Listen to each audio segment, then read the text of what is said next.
get past the elevator before the whispers started. I'd barely stepped onto the marketing floor, still adjusting the strap on my laptop bag, when I saw him turn. Thomas Whitmore, my so-called boss. Cold eyes, jaw locked, like he'd been waiting all morning for someone to humiliate. Before we begin, drop a comment and tell us where are you from and from which city you're watching our videos? And after watching the whole video, don't forget to tell us what would you do in this situation? Be honest, tell me in the comments below. We read every comment. Let's begin. He took one long look at me, at my dark-washed jeans, my navy blouse, my flats, and sneered like I'd walked in wearing a Halloween costume. Seriously, he said loud enough for the entire floor to hear. That's what you show up in? The typing stopped. Heads turned. Phones slowly slipped away from ears. Everyone could smell blood. I didn't flinch. Is there a problem, sir? I asked, keeping my voice even. Not weak. Not apologetic. Just calm. He marched straight toward me, eyes narrowed. A problem? Yeah, there's a problem. This is a professional workplace, not a weekend garage sale. There it was. The insult. The public moment. The beginning of the scene he had clearly rehearsed in his head. I wasn't informed jeans violated the dress code, I replied, still composed. But I could already feel the tension in the room thickening. You weren't informed because I didn't think anyone needed to be told not to look like a customer at a truck stop, he snapped. I glanced sideways, a few people smirking behind their screens. A couple others staring down into their coffees like cowards. He leaned in closer, his voice lower now. Let me make this clear. You're done here. Pack your things. You don't belong. My heart didn't race. Not even a flicker of panic.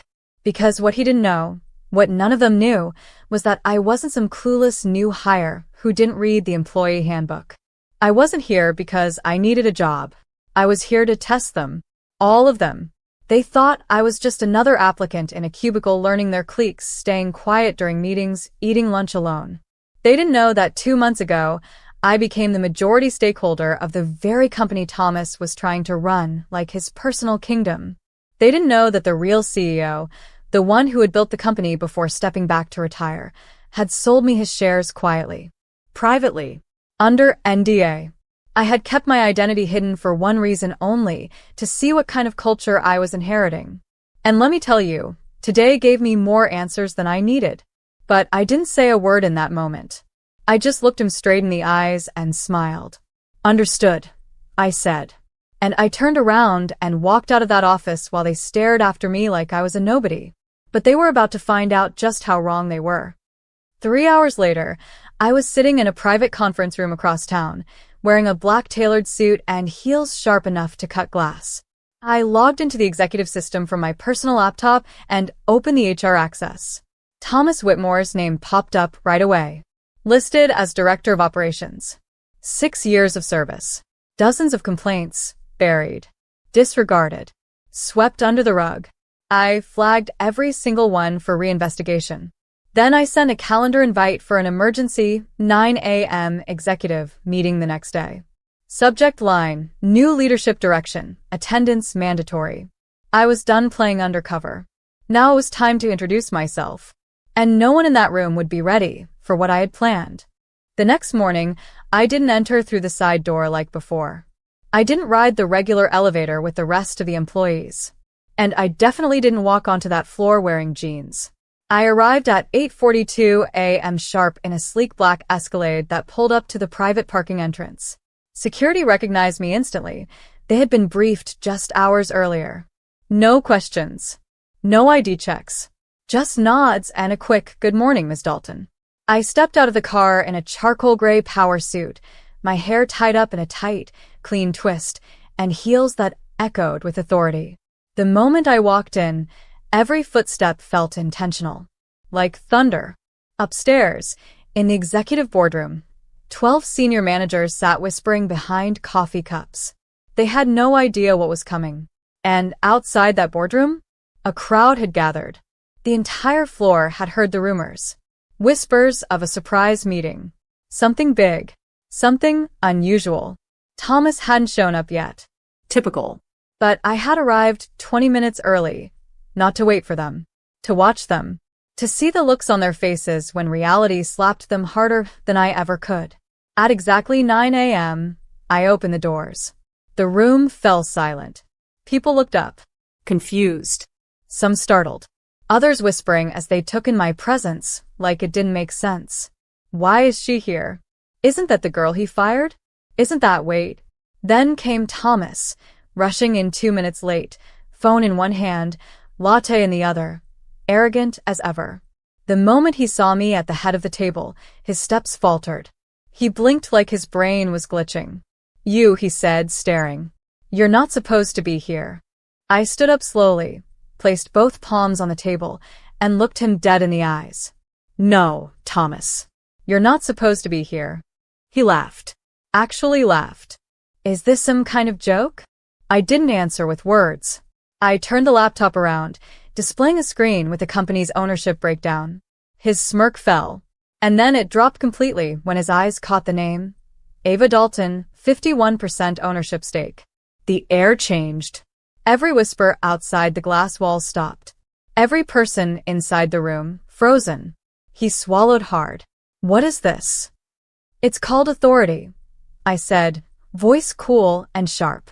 And you just made the biggest mistake of your career. You're lying. This isn't possible. The board knew last night. I cut in. You didn't. Because I didn't need your approval. You don't have the clearance to even see the shareholder meetings. But I do. Silence. A dead, humiliated silence. I've spent the past 3 weeks working undercover here, I continued, addressing the entire room now. Watching how my employees are treated. Observing who builds others up and who tears them down to feel bigger. I looked around the table. Eyes avoided mine. Faces turned pale. Some of you showed kindness. Some of you looked away.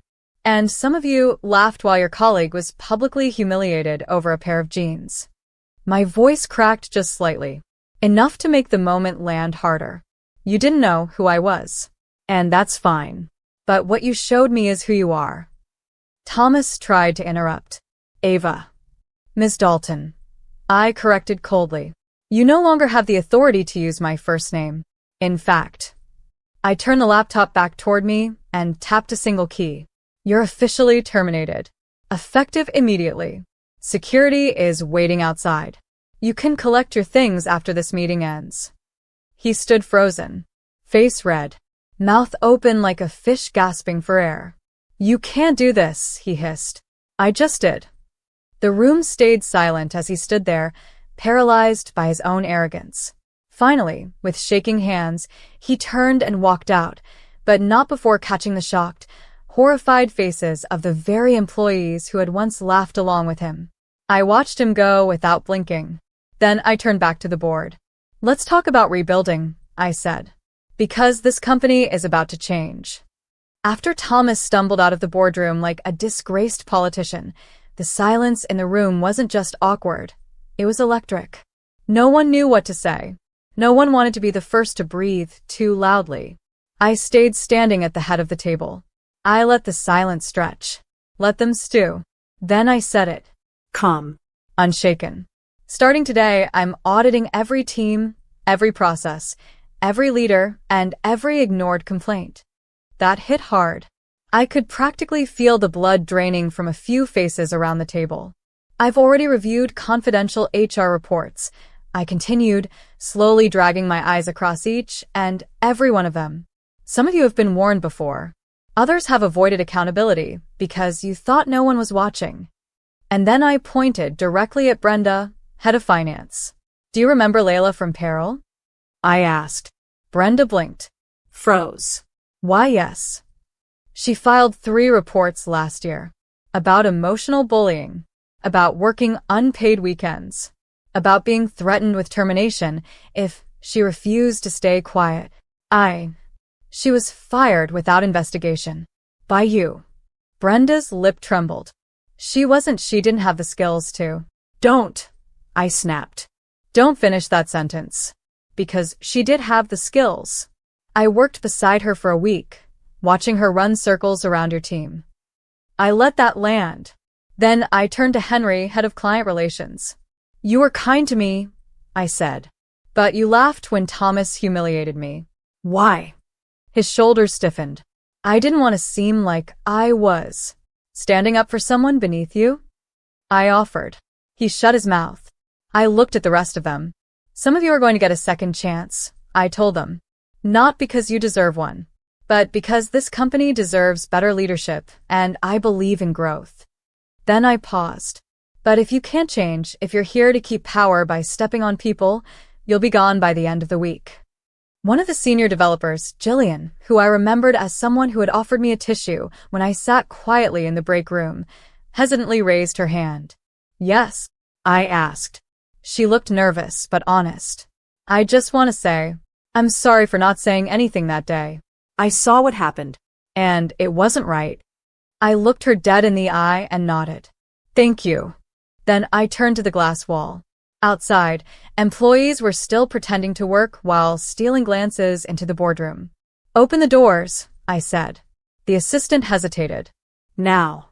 The doors opened wide, and the team out there saw me, not as the girl who got humiliated, but as the one who held the room captive. I stepped out. Half of them looked ready to shrink into their chairs. But I smiled, not fake, not condescending. Just steady. I want every department lead to bring their full teams into the main floor in 10 minutes, I said loudly. I'll be making some introductions. And some announcements. Someone gasped softly. Another dropped their pen. I could see Elise, the team lead who had once ignored me like I didn't exist, stiffen at her desk.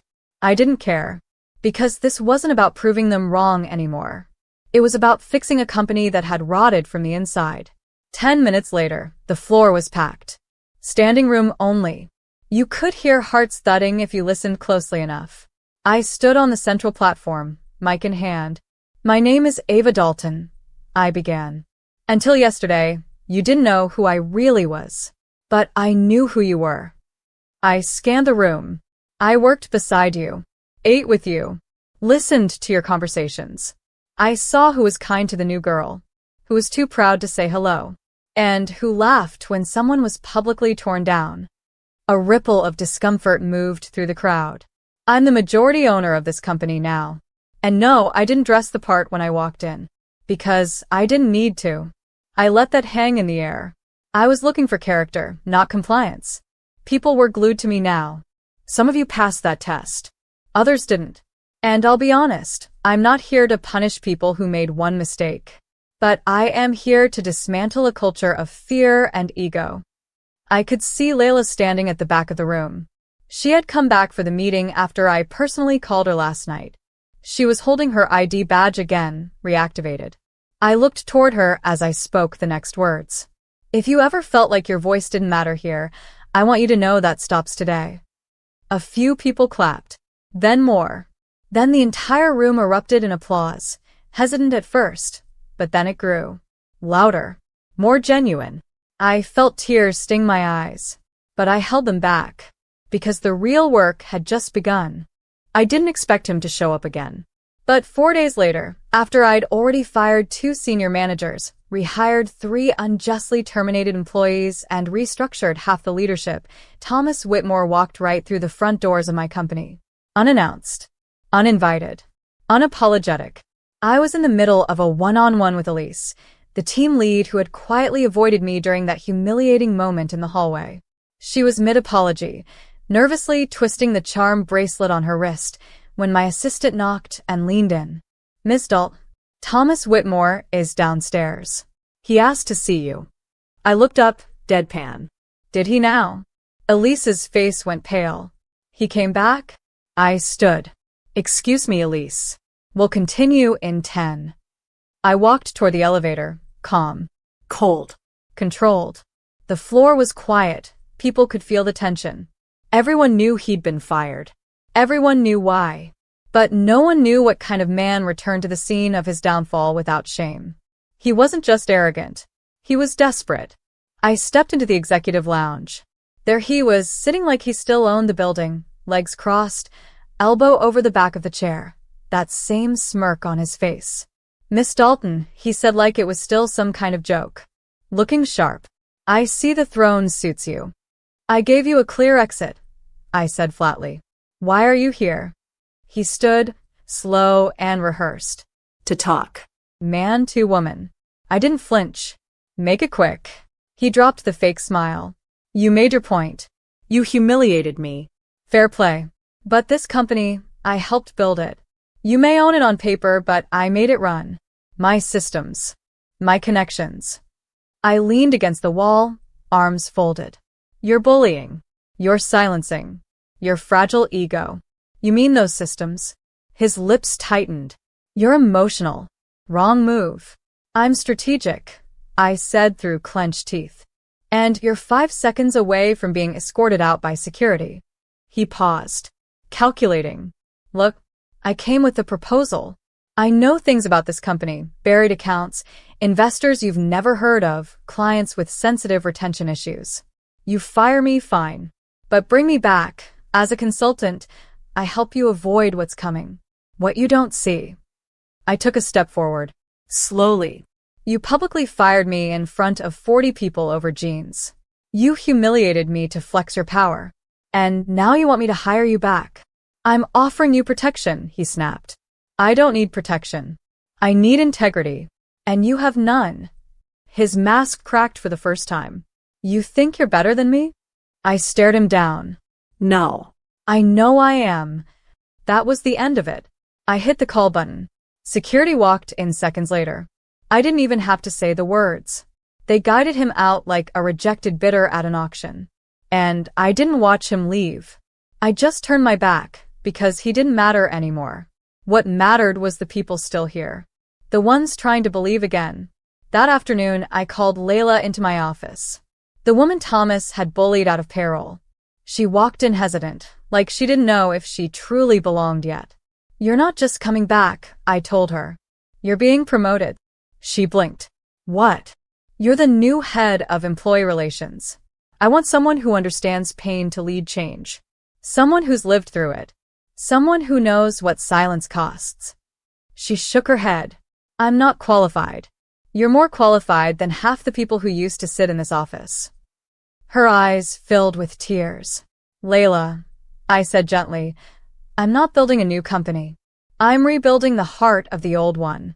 And that starts with people who give a damn. She nodded slowly, then broke into tears. That night, I sat in my office alone. Lights off, skyline glittering through the glass. This place that wasn't healed. Not yet. But it had a pulse again. And for the first time in a long time, so did I. The final weeks felt like surgery, without anesthesia. There were days I walked into smiling faces, and days I walked into cold stares. You see, not everyone wants change, especially those who thrived in the shadows. But I didn't care. This wasn't about making friends. It was about fixing something broken. And maybe, just maybe, finding myself in the process. By week 4, I had a new leadership team in place. People I trusted. People who weren't obsessed with titles or corner offices. People who remembered why they started working here in the first place, because they believed in something. Layla was now head of employee relations. Jillian took over Tech Henry, after owning his silence and proving he could do better, stepped into client strategy. And Brenda? Gone. I didn't fire her with drama. No yelling. No announcements. Just a quiet meeting. Brenda, I said, I read every internal email thread from last year. I saw how you spoke to your junior staff. I saw how you covered for Thomas. I saw the terminations you justified by manipulating performance reports. Her eyes widened. She tried to talk. I raised a hand. Let's not pretend. You know what you did. And I gave you 4 weeks to come clean. You didn't. Her badge hit the table 30 seconds later. I won't lie, it felt good. But it wasn't revenge. It was justice. One afternoon, I passed the break room and saw something that stopped me in my tracks. It was Elise. She was sitting next to one of the new hires, a nervous girl barely out of college, and she was showing her how to organize a presentation. Patient. Kind. Human. I leaned in and said, nice to see. Elise looked up, embarrassed. I didn't stand up for you that day, she said. And I hated myself for it after. I walked in and sat across from her. No titles. No walls. I used to think silence was safer than speaking up, she said. But now I know it's not. It's just a slower kind of damage. I nodded. We can't undo what we were, but we can decide who we become. She smiled. Thanks for not giving up on people like me. That hit deeper than I expected, because truthfully, I almost did give up. Not on her. Not on them. On me. The real test came a few weeks later. We were hosting our quarterly all-hands meeting. For the first time, I was speaking not as a guest, not as an undercover owner, but as myself. Hundreds of employees gathered in the event hall. The tension was different this time. Not fear, hope. Cautious, but real. I stepped up to the mic. The lights dimmed, and I told them the truth. 5 weeks ago, I stood here humiliated in front of many of you. Not because I made a mistake, but because I was judged by someone who mistook power for value. He said I didn't belong here. I paused, eyes locked. But I do belong here. Not because I'm the owner, but because this company is mine to fix, and I refuse to let it become a place where silence wins. You could hear a pin drop. I'm not interested in being a CEO who hides behind press releases and policies. I want to be present. I want to be human. And I want all of you to feel like you're part of something that's worth waking up for. People began to clap. I held up my hand gently. But this only works if you help me build it. That means accountability. That means courage. That means looking around and asking, did I make this space better today? If the answer is no, then tomorrow do better. The claps got louder. I took a breath. I'm Ava Dalton. I got fired here for wearing jeans. And now I wear whatever I want because I know what really matters. The applause was thunderous. Not because I was perfect, but because they believed me, because they finally knew who I was. Later that evening, I stayed behind, walking the empty halls alone. No one laughing behind my back. No one whispering. Just me, in the same building that once tried to break me. I walked past the window where Thomas once humiliated me. I smiled. Not because I'd won, but